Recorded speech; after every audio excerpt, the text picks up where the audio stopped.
Right then, this is a quick walk around video, and this is for a Honda CR-V 2.2 EX automatic diesel.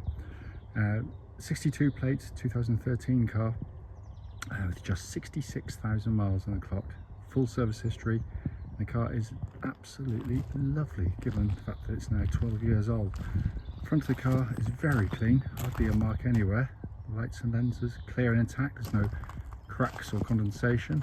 And same with the bonnet, which is very, very clean indeed.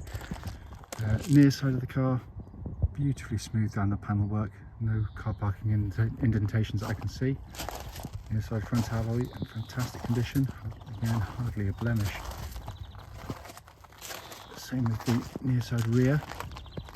Look around the back, bumper corner, tailgate, all very, very clean indeed. It's really been cherished, this car. Offside, driver's side, and beautifully smooth down the panels.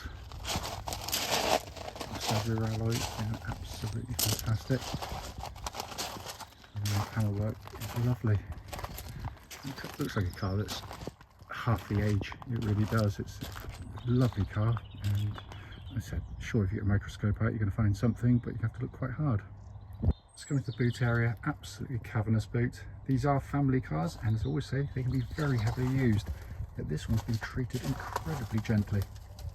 Coming to the back, absolutely stunning leather interior, and again, with the kids sitting there, that means they can quite often be quite heavily marked, but these have been kept wonderfully back here. On the front and passenger side, being very clean and tidy. Passenger seat itself in lovely condition there. Finally come to the driver's side, and very clean. Same with footwell areas. Driver's seat for a car of its age in remarkable condition. Inside the car now, engine's running as always, so the dash is illuminated. Dashboard again, super condition. Sat nav, you can see, working exactly as it should. Put the car into reverse with that lovely clear parking camera, which complements the front and rear parking sensors. And see just how well kept this car has been. Dashboard binnacle there, 66,674 miles, engine's running, and there are no warning lights on the car at all. Finally, just to show you, owner's manual pack and locking wheel nut key, all here and present with the car. Right then, this is a quick road test video, and this is for a Honda CR-V 2.2 automatic diesel. The car is registered FL62, can't read the last bit, FTE, and mileage at the start of the road test is 66,674. The reason we do these videos, and especially this bit, the road test section, is to ensure that if anyone's online looking at any of the cars we're selling, they get to see that very car actually in operation. It can be really frustrating to go and see a car if you've travelled any kind of distance, only to get there and find out it's actually got an obvious fault which you'd much rather known about before setting off. So that's why we do it.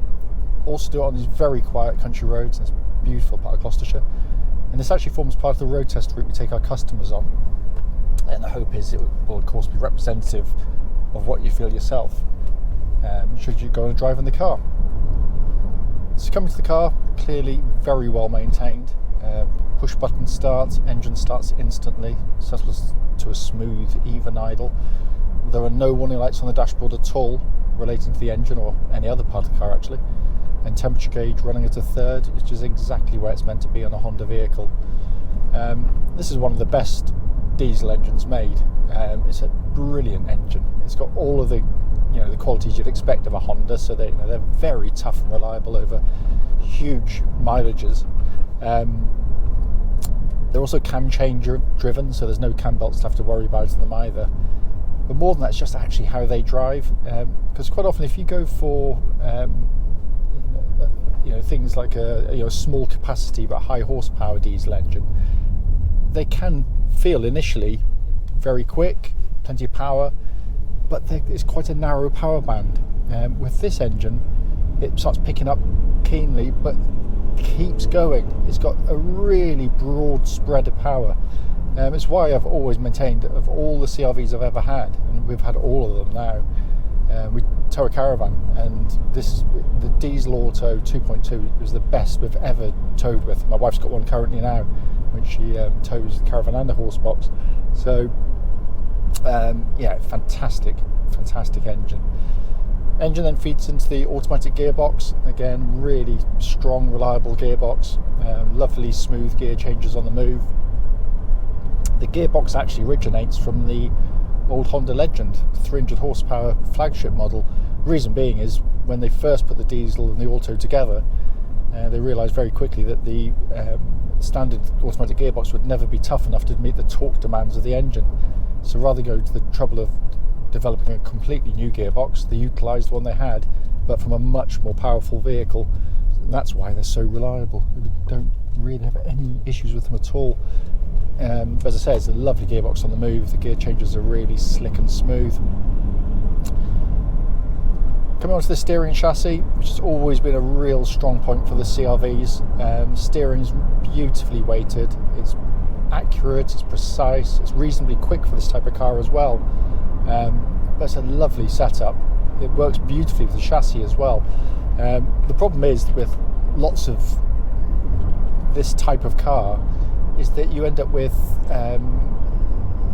because it's tall, either they set it up where the springing is very stiff because it's lolloping about, or it's soft, but then it's floating about all over the place. So you end up with either a brittle ride or a very kind of smooth ride, but sort of really bad body control. I'm trying to get my words out today. The CR-V is fantastic. It's very comfortable on the move, but what it does achieve when it goes to the corners, really good body control through the corners as well. It's really nicely done. Worth pointing out, absolutely no clonks, rattles, anything from underneath the vehicle at all, so all in very, very good order there. And the steering, wait for it to get straight, track's absolutely dead straight as well, without any vibrations at this speed, or any speed actually up to the legal limit. Coming inside the car in terms of the controls, dashboard layout, is very well equipped car, but it's within a day or two of driving it, you've mastered it, in all honesty. By the way, brakes are fantastic on the car, powerful, no pulsing, no vibrations, so I completely missed that. When you sit in here, you've got fantastic driving position, brilliant visibility around the car, so you feel very much in control of the vehicle. But the dash layout is very simple indeed. You've got a nice, big, simple to use sat-nav system, one of the best you're going to use.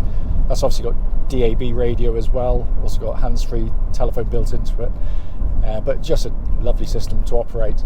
Down below that, you've got dual zone climate control system, and that allows you to have different temperatures on either side of the car to some degree, and that pumps out lovely cold air, by the way. Also worth noting that if you twist any knob there, press any buttons, you've got that lovely high quality feel that you get from Honda, the way they manufacture these things. They are beautifully put together. Down below that, you've got heated seats, again working perfectly, and then you've got your dash binnacle, which is simplicity itself. It's joyous by comparison to most other manufacturers, and how simple and easy to use it and take that information in it as well. This is a four-wheel drive version of the CR-V, albeit you don't do anything. It's all automatic. If it needs to go into four-wheel drive, it'll do so itself. And it's very, very clever because it operates via the traction control system of the car. So it detects if your front wheels are starting to lose grip, seamlessly brings in the rear wheels to give you four-wheel drive. It's absolutely fantastic in operation. The advantages of the system are fairly obvious. You're going to get to your tyres less quickly, you're going to use less fuel, and it puts a far, far less mechanical stress to the vehicle than would ordinarily be the case.